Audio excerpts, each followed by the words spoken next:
اور محفل آقا دیاں سجا کے رکھو، یہ بھی ایک محفل ہے، پہلا ذکر ہے، یہ محفل آقا دیاں سجا کے رکھو تے وقت اپنے بنا کے رکھو، کوئی خوش نہیں ہوتا تے نہ ہوئے، تسی عشق دی شمع جلا کے رکھو، یہ چاہتے ہو ہوئے رب راضی پھر ہر تھاں تے میلاد بنا کے رکھو،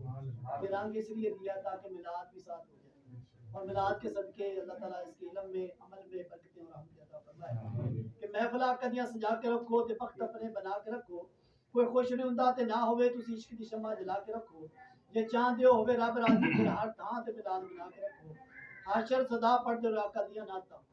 دروداں دے گجرے سجا کے رکھو، اور چاند جن سے بھیک مانگے وہ نبی کا حسن و جمال دیکھو،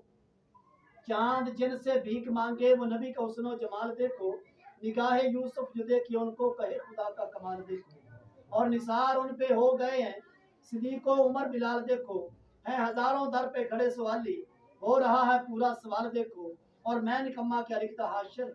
ہے انہی کا دیا خیال دیکھو، میں نکما کیا لکھتا حاشر ہے انہی کا دیا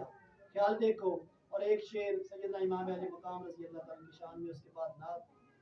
کہ دلوں پہ راج ابن علی کا ہے، دلوں پہ راج ابن علی کا ہے، کل اور آج ابن علی کا ہے، مت کہنا حسین کے پاس کچھ نہ تھا، یہ پانی یہ اناج ابن علی کا ہے، جو سج نہ سکا کسی شہید کے سر بخدا وہ تاج ابن علی کا ہے، حاشر بیاہ ہو کیسے مقام حسین ہر زمانہ محتاج ابن علی کا ہے، ہر زمانہ محتاج ابن علی کا ہے۔ تو جناب محترم